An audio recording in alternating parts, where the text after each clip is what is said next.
அனைவருக்கும் வணக்கம். இந்த வீடியோவில் குரூப் 4 2025 கேட்கப்பட்ட கேள்வி இது பார்த்திங்க அப்படின்னா நம்ம பிஒய்க்யூவில் என்ன பார்ப்போம் அப்படின்னா ஃபஸ்ட்டு ஃபைண்ட் த கரெக்ட் ஸ்டேட்மெண்ட்டாக இன்கரெக்ட் ஸ்டேட்மெண்ட்டாக அதுதான் நீங்கள் பிஒய்க்யூவில் ஃபஸ்ட்டு பார்க்க வேண்டிய விஷயம். ஃபஸ்ட்டு கரெக்டாக இன்கரெக்டானு தெரிஞ்சுக்கணும். ஃபைண்ட் த கரெக்ட் ஸ்டேட்மெண்ட் அப்படின்னு. இவிஎம்எஸ் அப்படின்னா எலக்ட்ரானிக் ஓட்டிங் மிஷின் ஓகேங்களா. ஸோ இதை பற்றினது தான் இதில் எத்தனை ஸ்டேட்ஸ்மெண்ட்ஸ் கரெக்டு அப்படிங்கிறத கொடுத்துருக்காங்க. இப்போது இந்த பிஒய்க்யூ நம்ம சேனலில் பிஒய்க்யூ எப்படி படிக்கணும்னு சொல்கிறோம், நம்ம ஒவ்வொரு வீடியோவில் சொல்லியிருக்கோம்.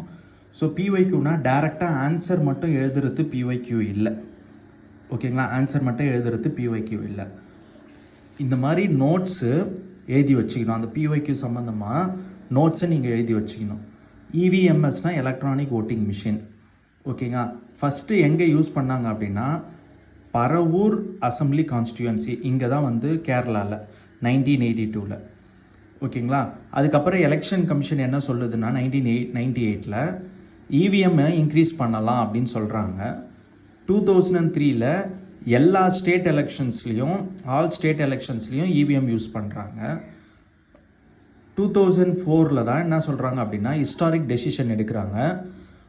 லோக்சபா எலெக்ஷன்ஸில் மட்டும் நம்ம ஒன்லி இவிஎம் மிஷின்ஸை யூஸ் பண்ணலாம் அப்படின்னு சொல்லிட்டு. இதுதான் இவிஎம் மிஷினை பற்றி பேசிக்கான பிஒய்க்யூலேருந்து நம்ம எடுக்கிறதுக்கு. இன்னும் உங்களுக்கு தேவைப்படுது அப்படின்னா இப்போ குரூப் 1 படிக்கிறீங்க, அவங்களுக்கு கொஞ்சம் டெக்னிக்கலாக தேவைப்படும்.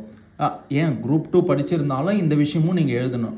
இப்போது இந்த இவிஎம் மிஷினை யார் தயார் பண்ணுறாங்க அப்படிங்கிறத பாரத் எலக்ட்ரானிக்ஸ் லிமிட்டடும் இசிஐ எலக்ட்ரானிக் கார்பரேஷன் ஆஃப் இந்தியாவும் என்ன பண்ணுறாங்க, கொலாபரேஷன் மூலமாக தான் இந்த இவிஎம் மிஷினை மேக் பண்ணுறாங்க, சரிங்களா. இது பார்த்திங்க அப்படின்னா ஆப்ரேட்டிங் சிஸ்டம் கிடையாது, பேட்ரி மூலமாக இயங்கக்கூடியது, ஓகேங்களா.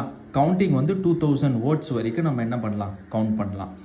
இது வரைக்கும் எடுத்திங்கனாவே போதுமானது தான். எப்படியா இருந்தாலும் நீங்கள் எலக்ட்ரோரல் ப்ராசஸை பற்றி நீங்கள் படித்து தான் ஆகணும். அதில் இதை பற்றி வரும், விவிபேட்டில் அதில் பற்றி வரும். நீங்கள் ரொம்ப டெப்த்தாக போய் எல்லாத்தையும் எழுதணும்னு சொல்லலை நோட்ஸ்லாம், சரிங்களா.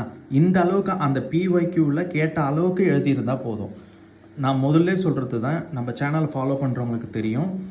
பிஒய்க்யூவை இந்த மாதிரி நோட்ஸில் பேப்பர்லேயோ இல்லை சிங்கிள் லைன் நோட்லேயோ நீங்கள் ஒவ்வொரு கொஷினாக இந்த அளவுக்கு நோட்ஸை எழுதி வச்சுட்டு பின்னாடி திரும்ப எக்ஸாம் டைமில் ரிவைஸ் பண்ணிங்க அப்படின்னா உங்களுக்கு கன்ஃபார்மாக இதுலேருந்து கொஷின்ஸ் வரதுக்கு வாய்ப்பு அதிகம், ஓகேங்களா. நம்ம ப்ரீவியஸ் இயர் கொஷின் பார்க்குறதுலே உங்களுக்கு நிறைய தெரிய வரும். திரும்ப ஒரே கொஷின் தான் வந்துட்டுருக்கும், ஓகேங்களா. ஸோ அதிலேருந்து நம்ம எப்படி கேதர் பண்ணுறோம் அப்படிங்கிற இந்த மாதிரி நீங்கள் ஆன்சர் மட்டும் பார்க்காம இந்த மாதிரி ஒரு நோட்ஸ் மாதிரி ஒரு நோட் போட்டு எழுதி வச்சுக்கிட்டீங்க அப்படின்னா கன்ஃபார்மாக இப்போது யூஸ்ஃபுல்லாக இருக்கும், ஓகேங்களா. ஸோ அப்படி பார்க்கும்போது இந்த நோட்ஸை பாஸ் பண்ணி எழுதி வச்சுக்கோங்க. இல்லை அப்படின்னாலும் நீங்கள் கூகுளில் சர்ச் பண்ணிங்கனாலும் கிடைக்கும். இல்லைனா லக்ஷ்மிகாந்த் புக்குன்னு சொல்லுவாங்க. யூபிஎஸ்சி ஃபாலோ பண்ணுறது, டிஎன்பிஎஸ்சியும் படிக்கணும். டிஎன்பிஎஸ்சி சமச்சீர் மட்டுமே படிக்க முடியாது, லக்ஷ்மிகாந்தும் படித்து தான் ஆகணும், ஓகேங்களா. ஸோ அப்படி பார்க்கும்போது நம்ம ஆல்ரெடி சொல்லியிருக்கோம் இவிஎம் 2003 யூஸ் பண்ணியாச்சு, சரிங்களா. 2004 லோக்சபா எலெக்ஷன்ஸ்லையும் நம்ம யூஸ் பண்ணுறோம் அப்படின்னா இந்த இடத்துல இந்த ஸ்டேட்மெண்ட் கரெக்டாக தப்பா அப்படின்னா இந்த 2 மில்லியன் 3 மில்லியன் அப்ராக்சிமேட் பர்டிகுலராக சொல்கிறாங்க பார்த்தீங்களா. ஸோ அப்போ இது தவறான ஒரு விஷயம். ஆன்சர் இஸ் சி, ஓகேங்களா. சிங்கிறது என்ன அப்படின்னா 1 and 2 ஒன்லி, ஓகேவா. ஸோ இது 2 தான் ஆன்சர் கரெக்டு. இப்போது நாளைக்கு எந்த அசம்பிளியில் முதல்ல இவிஎம் மிஷினை கொண்டு வந்தாங்க அப்படின்னு இப்போ நம்ம நோட்ஸில் பார்த்துருப்போம். பரவூர் அசம்பிளி கான்ஸ்டியூன்சி கேரளாவில் கொண்டு வந்தாங்க. ஸோ எவ்வளோ ஓட் வரைக்கும் கவுண்ட் பண்ணுறாங்க அப்படின்னா 2000 வோட்ஸ் கவுண்ட் பண்ணுறாங்க, அந்த மாதிரி கேட்கலாம். யார் கூட கொலாபரேஷன் மூலமாக இந்த இவிஎம் மிஷினை கொண்டு பண்ணுறாங்க அப்படின்னும் கேட்கலாம்.